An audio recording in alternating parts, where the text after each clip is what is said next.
How would you like a 15% discount to my daily email, the stack of stuff, the show notes, discounts to the conference, all of that? All you need to do is text the word show to 33777. You'll get the annual subscription with a 15% discount to my daily email. You'll get the stack of stuff, the links to the show notes, discounts to the conference, and so much more. All you have to do is text the word show, SHOW, to 33777. Text show to 33777.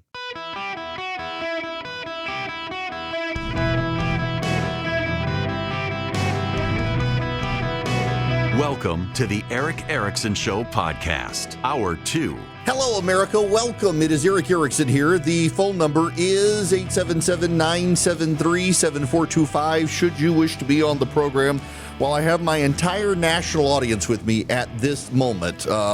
Some stations have to cut out after this hour for local programming.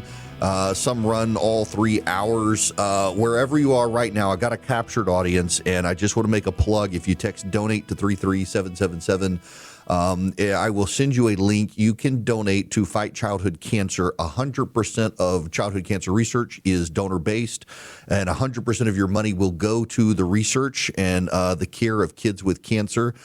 It is for Children's Healthcare of Atlanta. Don't let the Atlanta put you off, because it's the second largest research facility in the country for childhood cancer, number one for sickle cell research in the country. So every kid in every state benefits from their research. And after St. Jude, it's number 2 after St. Jude, and all the money goes. We do this every year with my flagship station, and I'm committed to raising the profile nationally as well, because it is a national institute in the Southeast. It benefits kids everywhere, and again, every penny of childhood cancer research comes from donors, does not come from government grants. And so we need your help, and I can tell the economy is struggling. If you talk to anyone in nonprofits right now, you talk to them, and they'll tell you they're struggling to get donations this year, which is a sign even that wealthier people and people who tend to be very generous are struggling financially right now, making ends meet with gas prices and grocery prices and stuff. It's a struggle to raise money right now. Every nonprofit is having that struggle. There are some great nonprofits in the country that I try to highlight, tied to churches and humanitarian relief, but this childhood cancer, I got to get into the New Jersey thing, but I'm going to tell you why this one strikes me, and I'm going to try not to cry, and I don't know that I can tell the story. So my wife has cancer. My wife has stage 4 lung cancer. It is in all 4 lobes of her lungs, and it is incurable. There is no way to get the cancer out of my wife's lungs. It's genetic. And we one time researched, could she do a lung transplant? And the answer is no, because I didn't know this. I did not know this, and you may be today years old learning this, that when the cells begin to regenerate in the lungs, they begin to regenerate with your DNA, not the donor's DNA over time. And eventually it's your lungs with your DNA, not the donor's DNA. And so if your lungs regenerate with your DNA over time, the genetic cancer comes back. So there's no reason, because you're going to be fighting this cancer for the rest of your life. My wife was given 2 years to live 9 years ago. She's had some health setbacks lately, but the cancer is not spreading. We're trying to figure out these related issues, but it's not from she takes a chemo pill every day called Tagrisso. It is for, I forget all the EGFR cancer. It's called Tagrisso. But anyway, so I'm somewhat sensitive, and God bless my flagship station. They're kind of sensitive to me doing the interviews with the people with cancer, because one year I was supposed to interview a kid who had the exact same cancer as my wife, except his had manifested in his brain, and he died shortly thereafter. And I've stayed in touch with the family. The dad is like the most handy, useful person on the planet, and I hate him because he's just so dang handy. I mean, dude can fix anything, does rental properties and stuff. I am not handy at all. Nonetheless, great family. And I interviewed this mom several years ago, and here's how they set it up to me. My buddy Clark Howard was going to be with me. And not to worry about it. There would be no tears, because it had been 10 years and the family was okay. And I was like, okay, thank God that the son had died, but it was 10 years before. Well, here's the story. Poor family from a rural part of the South saves money for a family vacation at the beach in what is it? Not Pensacola, Panama City, Florida. They have saved their money. This is not a well-off family. Lives in a trailer in the rural South. Save their money to go to Panama City, Florida, and they get there and their son starts feeling bad. They take him to the doctor. The doctor comes out and says, if you leave now, you can make it to the hospital probably before the helicopter arrives in Atlanta. They're in Panama City, Florida, about 5-6 hours from Atlanta, Georgia by car. Their son had cancer, and it had spread all over his body. They found that out the first day there at the beach. They never got their beach vacation because they had to pack up and drive 6 hours to Atlanta, Georgia, where they were met at a hospital. They had nothing but the clothes on their back and their luggage for their beach vacation. That was beach attire, and the hospital put them up in a room, fed them, took care of them, had volunteers help them out, get the family situated. The son was flown by helicopter. They began treatment. And he battled and battled and battled and battled. And he got out of high school and actually wanted to go and be a doctor. And so while he was in high school, they started letting him participate in the research. And so he was working on the research projects with his doctor who was fighting, I forget, some rare form of cancer, and was working with the doctors and made it through high school and headed off to college, got admitted to college, and was dead before his first day. Whew, told you.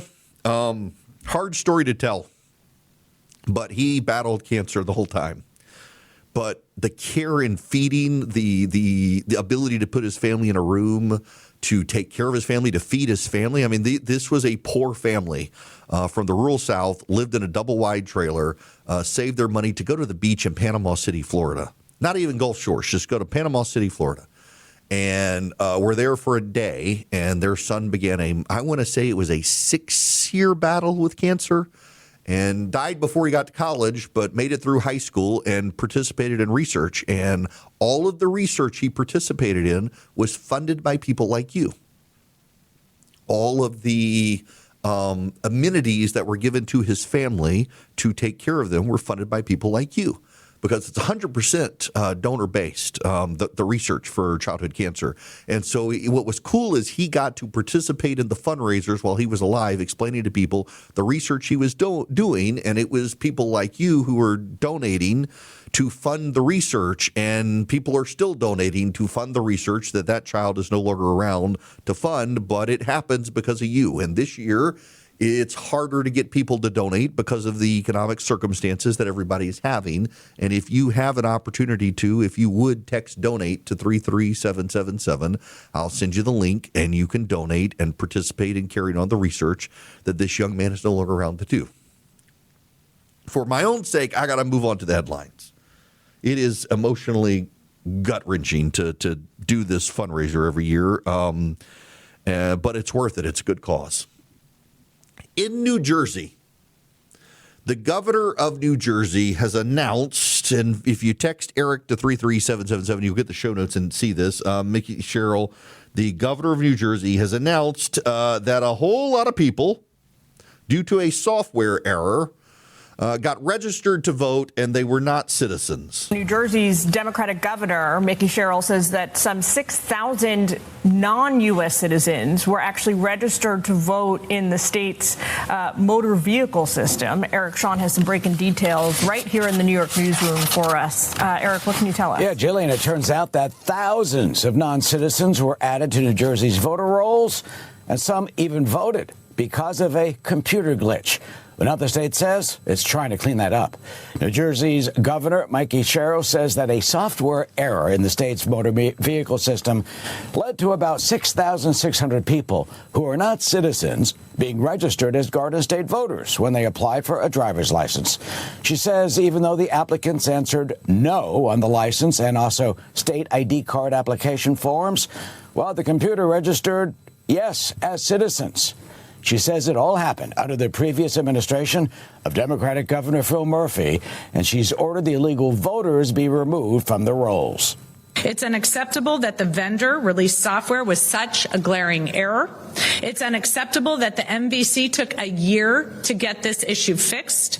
And it's unacceptable that no one in the previous administration brought this to light, demanded accountability, or took action when it happened years ago.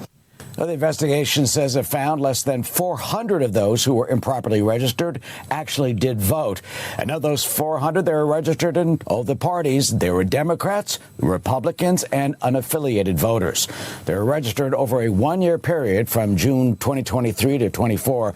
And elections held during that time, well, they included the state legislature, municipal contests, school board elections in 2023, as well as in 2024, the U.S. Senate, congressional races, and the presidential election, which Kamala Harris won by more than 250,000 votes. And Sherrill herself was elected as governor last year, and she won by nearly 500,000 votes. Bottom line is about 6,000 people got through the cracks. 400 of them participated in the election, and they should not have been able to participate in the election. It was not enough to throw an election. And a lot of people hear this like, well, you got to have a new election, 400 people. It's not the way it works in this country because mistakes are made in every single election. Why? Because elections are run by people, and people are stupid, so stupid mistakes happen.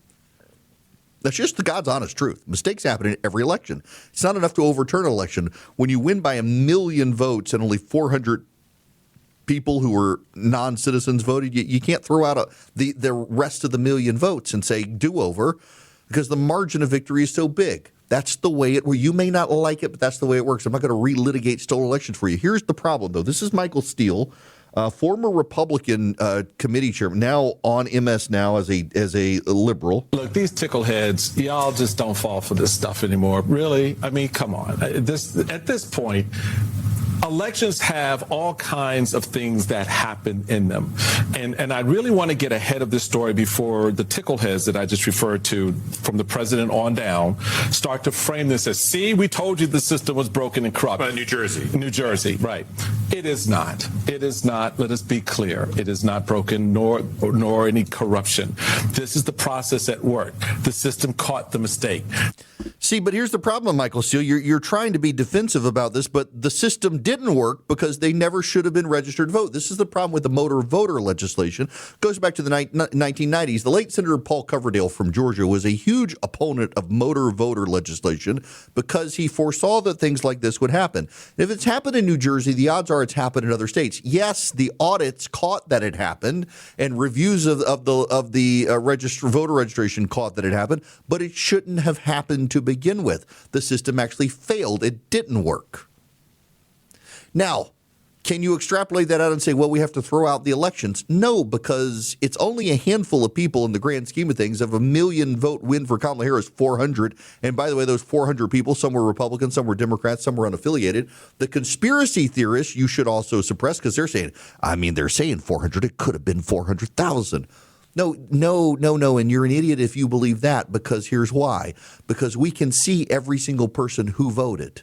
That it's a public list. You can get the list of who voted, and you can go through the whole roll, and you can verify their citizenship. You can do that, and no one has been able to prove it was more than 400 people. In fact, we know it was 400 people.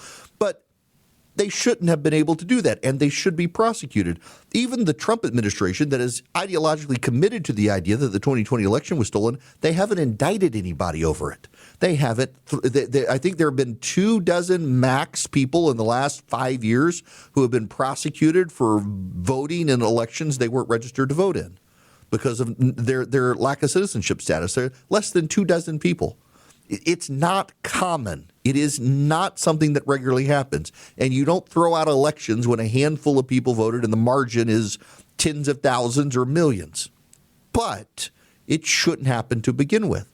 And there should be a crackdown on the system. And the Democrats are so dogmatically convinced we can have no changes to correct the integrity that the conspiracy theorists manifest. Good for the governor of New Jersey, a Democrat, for calling this out and demanding that it be fixed and holding people accountable. Good for the governor of New Jersey, a Democrat, for doing that because she understands we got to have election integrity in the country. Bad for people saying the system worked because the audits caught the trail, but it never should have happened, and Congress really should act, and there should be bipartisan legislation in order to fix this. And you can't really say you take elections seriously and are committed to the integrity of the election when you're setting up a process where this happens. They've got to fix the motor voter law and stop automatically registering people to vote who get a driver's license, because many of those people in blue states aren't even citizens. Y'all, I am a persnickety sleeper. If you don't know what persnickety is, you can look it up. All that is to say that, they say change your mattress every decade. I change mine probably every 5 years. Plus, I'm kind of a heavy guy, losing weight, but still. And I decided to go with Brooklyn Bedding. Here's why. One, they have a 120-night comfort trial. You can try the mattress for 120 days. If you don't like it, send it back, swap it out, go with something else. Two, they're one of the few mattress brands endorsed by the American Chiropractic Association for spinal alignment and back health. And I got a sensitive back. And three, they don't just have those overstuffed foam pads. They've got coils, and I am a coil guy. And four, they're made right here in the good old U.S. of A. Go to brooklynbedding.com. Use promo code Erick, E-R-I-C-K at checkout. Get 30% off site-wide. Their summer sale is happening right now. brooklynbedding.com. Promo code Erick, E-R-I-C-K. 30% off site-wide, exclusive with my code, my name, Erick. Go to brooklynbedding.com. The promo code is Erick. Stand by on the phones. I will get to you, I promise, as soon as we get back. This is a short segment. I got to play for you Congressman Schweikert, who was on Fox News. Listen to this. We're borrowing now $93,000 every second over the last 12 months. We're in real trouble. We're pushing up bond prices. Look at the 10-year yield right now. A lot of that, those pricing is because the United States government is on a borrowing binge. And how do we convince the bond markets that we're serious? Well, you're going to burn one of the, in many ways, last reconciliation budgets. We have to do parts of the SAVE Act. We absolutely need that. But we also need to convince the markets that we're actually going to start to at least make a small attempt to get our fiscal house in order. One of the great unspoken costs to future generations of Americans and the current generation is the fiscal calamity that Washington, bipartisan basis, is doing. Every dollar that goes to buy bonds to fund our government is a dollar that does not go into the private sector. And so it reduces investment. It causes economic stagnation. And Schweikert is right on this. And unless the Republicans who claim to be fiscally responsible actually become fiscally responsible, you're going to open the door to more socialism. It is not a coincidence that socialism and calls for socialism fester when inflation is high and interest rates are high. You want to bring down inflation? You want to bring down interest rates? You want to bring down the temperature of the room from the socialists? You got to fix the economy. And that includes fixing the spending binge in Washington, D.C. Vision Computers is who we bought a gaming PC for my son, because he wanted a gaming PC, and I'm a Mac guy, and it's been years since I worked on Windows computers. I used to be able to figure them out, not anymore, and I needed someone who he could rely on. So we got him a gaming PC from Vision Computers. He's going to take it off to college. They spent time with him asking what he wanted in his computer. They made it upgradable for him to take to college with him, and he's got their tech support. He can call them in 15 seconds or less, get a live human being on the phone, and they answer any questions for him. They helped him get his email going. They helped with firewall issues. They helped with parental controls, all those sorts of things. They can help you. They can help your company as well. They can build your laptops or desktops. They can roll stuff over from your old computer to your new computer as long as it's Windows 11 compliant. They can help you deal with the online scammers and the scams and the fraudsters who call you and try to take advantage of your elderly parents. What you do is call them at 404-COMPUTE or go to visioncomputers.com. With AI out there, if you're a company, they can teach you how to use AI to be more efficient, but they use human beings. In fact, if you call them and you get that number, get them on the phone 15 seconds or less, it's going to be a real human being, not an AI chatbot. 404-COMPUTE or visioncomputers.com. Let them take care of your company. Let them take care of your family. Let them take care of you and your computer needs. 404-COMPUTE, visioncomputers.com. Greetings, America. Welcome. It is Erick Erickson here across the nation. The phone number is 877-973-7425. I am going to go take some phone calls, people waiting patiently, and I will put in a plug here again, please, to text the word donate to 33777 so that you can fight childhood cancer. Linda, you're going to be up first today. Welcome to the show. How are you? Erick, it is such a pleasure to finally get to speak to you in person. I listen to you all the time. thank you for your inspiration, and I hope your wife gets better. Thank you so much. I appreciate it. All right. The reason I called in is because parents want to be buddies. And I'm sorry, you can't trust a buddy.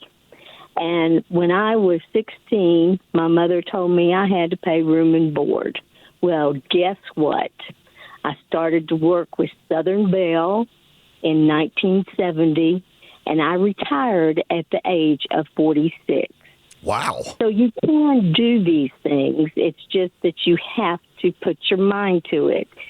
Since my retirement, I have been everything from a bailiff to working the games at the football stadium, you name it. All you have to do is be motivated. And these kids think that they deserve diddly squat. Guess what? They need to let me be their drill sergeant for about a week, and they would understand. You know, Linda, it's so you say this, and I will tell you that I have, and I've gone back and forth on this with my family, and am I making the right decision? So my parents, when I was growing up, my job in their mind was to work as hard as I could to get the grades that I could to be able to get the best scholarship that I could to pay for college. And so I didn't have a job until I went off to college. I did volunteer work and stuff like that and worked on political campaigns.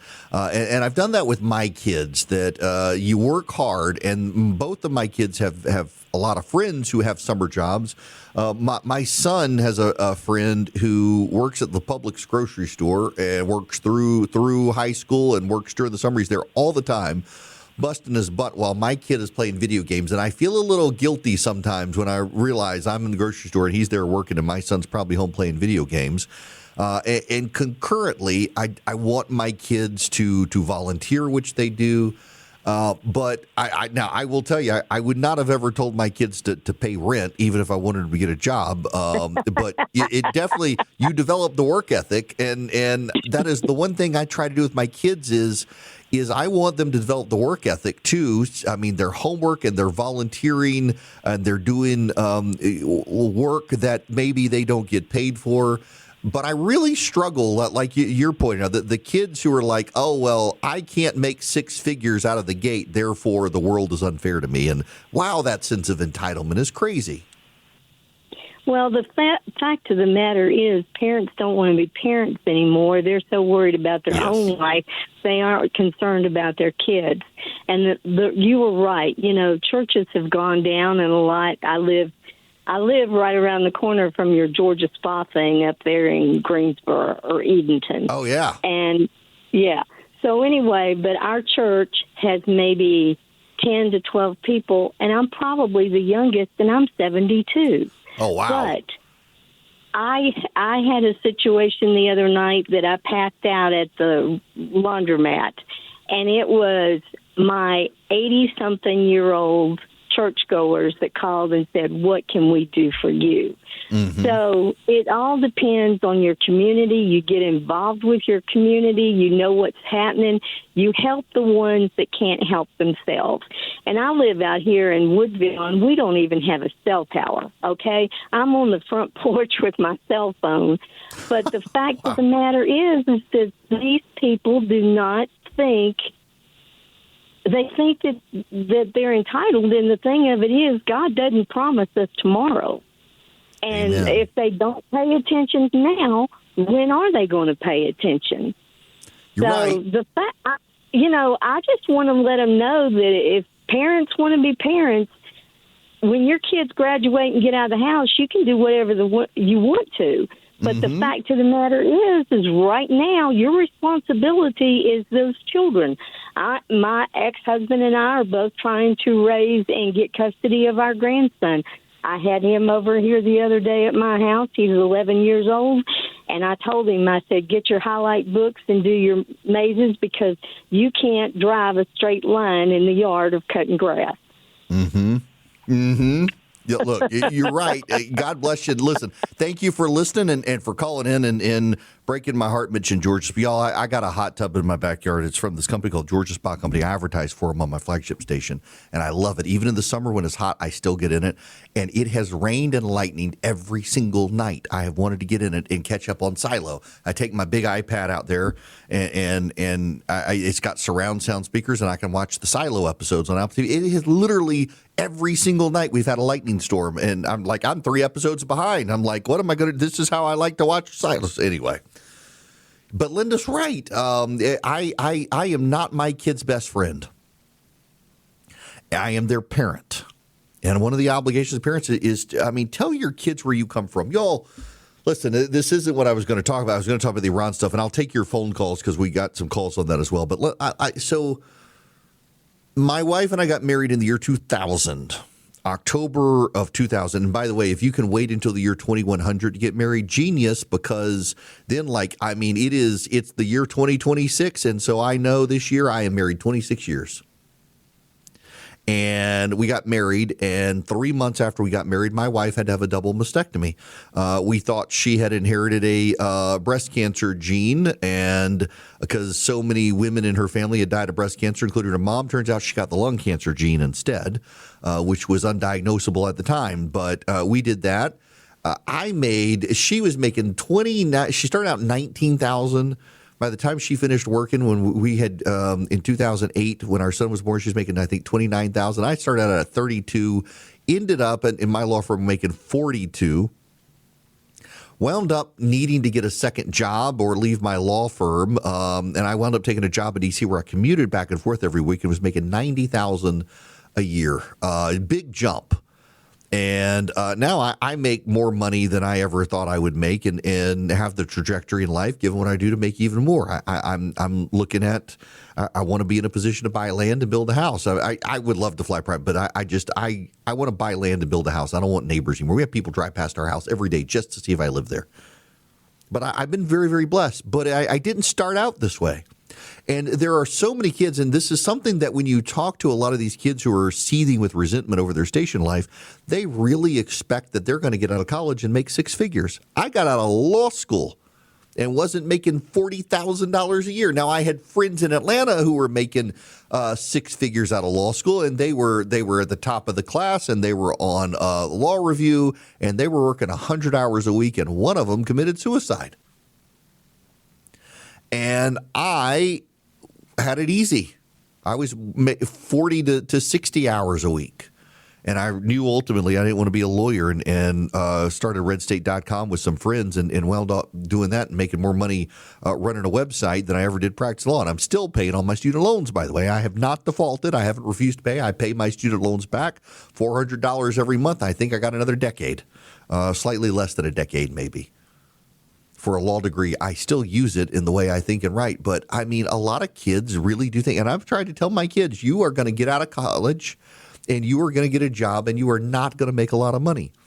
And if you need some help, I will be in a position probably to help you, but you should get married and you should have a family and you should stop worrying about your money and make it work. Too many people want to put off their family until they get a certain amount of income. And I am telling you from personal experience, and this is God's honest truth, personal experience, you start your family and you will be amazed how your needs will be provided for. It is a real leap of faith, though. It is a real leap of faith. And some people don't have it within them to make the leap of faith. My wife and I had our first child in 2005 while I was still practicing law, and combined our income was less than $75,000 a year. And there will be people now who say inflation, but the cost of living, all that. Yes, there are trials in life, and it is more expensive now than it was then. But when you look at actually the inflation rate, it wasn't that much more expensive than it was then. And we would still be struggling. And yes, it was a struggle. And my wife had to have a mastectomy before we had kids. And so you want to talk about cost. The cost of baby formula has always been expensive. And there were months where we couldn't pay a utility bill because we had to have formula. We had to scrimp and save and cut costs. I literally drove a car that had duct tape holding up the windows. And now I buy a new car every 3 years, and Dave Ramsey hates me for it. He gives me a hard time for it. But I put 100,000 miles on a car every 3 years, and so every 3 years I get a new one because I don't want to be driving to some radio station somewhere in the middle of nowhere where cell phones don't work and have my car die. So I get a new car every 3 years. But I had a car for a very long time that was held together with duct tape, and I'm not making that up. It really was. So I have a very little sympathy for the people who think that they are entitled to some position in life by virtue of their college degree and whatnot.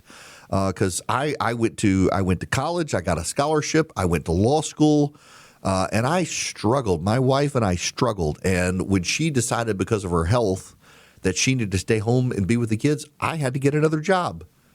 And you call it luck, you can call it providence, I call it God intervening, reached out and suddenly CNN called one day and said, would you like a job at CNN? And I was making more money than I had ever made in my life all of a sudden being on TV.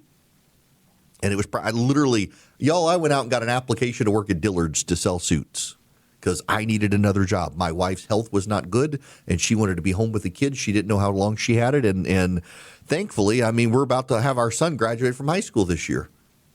It was not easy. No one ever said it would be easy. Life is not fair and life is not easy. And too many kids are getting out of college now and they think they're going to have it easy and they think they're going to make a lot of money. And you're not. You are not going to make a lot of money out of college to begin with. But if you stick with it, you will. And I will tell you a dirty little secret many of you don't want to hear, particularly you young women do not want to hear this. And it's true. And I've had to tell my daughter this. People who get married, men and women, make more money than single people. Why is that? Because when you have a partner in life, you can tag team raising your family, and businesses understand that you are a reliable, responsible person, and they reward you with higher salary. Single people do not make as much money as married people because married people are coded for responsible and can take care of themselves and others, and that's what employers want. Get married, stay married, have kids, and life is going to take care of itself. All right, I got to go to Ricky now. Ricky, you are next on the Erick Erickson Show. Welcome, sir. Hey, Eric, you. I didn't call about that, but you're absolutely right. They looking for a handout. They're not trying to work for it like it's just going to fall in their lap. What I called you about is just get your opinion. I'm a retired Air Force officer, okay, and I'm constantly hearing these numbers as far as this war in Iran, okay? You know, other than the munitions that are being fired, everybody that's sitting out there, and then the hazardous duty pay, everybody's sitting out there is going to get paid whether those ships are out there or not. So where are they coming up with all this money? Yeah, I mean, you're right. I'm not, and I know what the government does. They take like your salary, whatever portion of your salary is at that deployment, and they use that as calculating the cost when it's not a real cost because you're going to get paid whether you're there or not. Now, Ricky, now you're going to know this better than me. Do you get extra pay if you're in a war zone? If you're in a war zone, you can't get hazardous duty pay. Okay, that's what I thought. Yeah, so I assumed that calculation there. But, yeah, a lot of it is fuel costs and munition costs. It's not $1 billion a day. Right. Yeah, now those are munitions they're firing. So some of those cost $1 million every time you shoot one. And when the planes fly, you gotta fill them up with gas and whatever the cost of munitions are on those. But it's not $1 billion a day. Yeah, look, you make a lot of sense here, and it's something I hadn't thought about. But you're right. You may get hazard pay, but you're going to get paid one way or the other. The ships are going to be sailing somewhere anyway. But I do think probably, the missile costs, the drone costs, the aviation fuel for the planes in the air. But again, this is government money, and I don't necessarily know that it's actually right. And I suspect, Ricky, probably one of the things they're doing is they're saying it's this extraordinary cost. Please give us more money when it is not necessarily the extraordinary cost that they thought that they had. So Ricky, you make a lot of sense. I have a hard time disputing that regard. Because they're getting paid anyway, and the ships are sailing regardless. I do think it's the planes in the air and the bombs and the ordinances. And I'm beginning to believe, people, that one of the reasons we are not unleashing hell on Iran, as the president has claimed, is maybe we really do have a munitions shortage. Maybe, possibly we do. And as a result, that's what's going on. I'm really starting to wonder if maybe we really are short arms. Y'all, I am a persnickety sleeper. If you don't know what persnickety is, you can look it up. All that is to say that, they say change your mattress every decade. I change mine probably every 5 years. Plus, I'm kind of a heavy guy, losing weight, but still. And I decided to go with Brooklyn Bedding. Here's why. One, they have a 120-night comfort trial. You can try the mattress for 120 days. If you don't like it, send it back, swap it out, go with something else. Two, they're one of the few mattress brands endorsed by the American Chiropractic Association for spinal alignment and back health, and I got a sensitive back. And three, they don't just have those overstuffed foam pads. They've got coils, and I am a coil guy. And four, they're made right here in the good old U.S. of A. Go to brooklynbedding.com. Use promo code Erick, E-R-I-C-K at checkout. Get 30% off site-wide. Their summer sale is happening right now. brooklynbedding.com. Promo code Erick, E-R-I-C-K. 30% off site-wide, exclusive with my code, my name, Erick. Go to brooklynbedding.com. The promo code is Erick. Welcome. It is Erick Erickson here. Let's go back to the phones. Billy, you are up next. Welcome.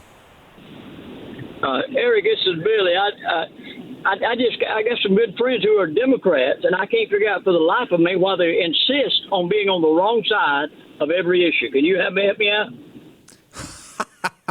Oh, they think they're right. Absolutely, they think they're right, and they are in a feedback loop, epistemic belief system that everything they do is right. They are affirmed on a daily basis by CNN and MS Now that they are accurate. The New York Times does, academia does. So they're in a bubble, Billy. That's the problem. Is they are in a bubble where truth doesn't matter. It's the talking points of the day. And frankly, I mean, people on the right fall into this as well. The number of times I am told things on my own side that are not true is a problem. And I just, it's a real problem. So I hope that we can, I know I have hate listeners from the left. Some of them started subscribing to my daily show notes email. And part of my job is to disabuse them of the fiction that they live in and present them with actual reality. But people on the left really are convinced of the righteousness of their beliefs because the people on TV tell them the same thing. It's just intriguing. So now I got to move on because I do actually want to talk about the Iran situation. This goes back to Ricky's comment on the money. Why are we pulling punches in Iran still? The president is now saying he may blow up civilian infrastructure in Iran. Why aren't we blowing up the energy production and the bridges and the railroads as he's been saying for months we were going to do? What is going on? I'm starting to wonder if there really is a munitions shortage, and we should talk about all of that and more. I'll take your phone calls as well when we come back. 877-973-7425 is the phone number. First, let me tell you about Old Glory Bank. And they have asked me to highlight mortgages, which I have done. And they're great with mortgages. If you need a mortgage, you call them and you get a lender on the phone, and it's going to be that person is your point of contact who Sherpas you the whole way through. They're your point of contact. It's not a department, but a human being who answers the phone, is familiar with your situation, and works with you to get a mortgage done. OldGloryBank.com/Erick. But they take that approach to businesses as well. And I feel like in this environment, in this climate, where a lot of banks are unfriendly, particularly to small businesses, you should know Old Glory Bank is an option. They don't have a physical branch. But I literally have a check to deposit in my business account, and I can use Old Glory Bill Pay, and I can scan a check and put it in. And I've got a personal account, no-fee savings, no-fee checking. You can get the premium accounts as well. But they are hands-on with businesses too. Why? Because at some point your business may need a loan, and they're going to navigate and understand your business with you to help you see that through, just like they do with mortgages. They do CDs as well. OldGloryBank.com/Erick. Check them out today. Member FDIC, equal housing lender. Terms and conditions apply. When your daughter's learning how to drive, you say, Híjole, here we go. But what you should say is, like a good neighbor, State Farm is there to help you choose the coverage you need. State Farm, Bloomington, Illinois.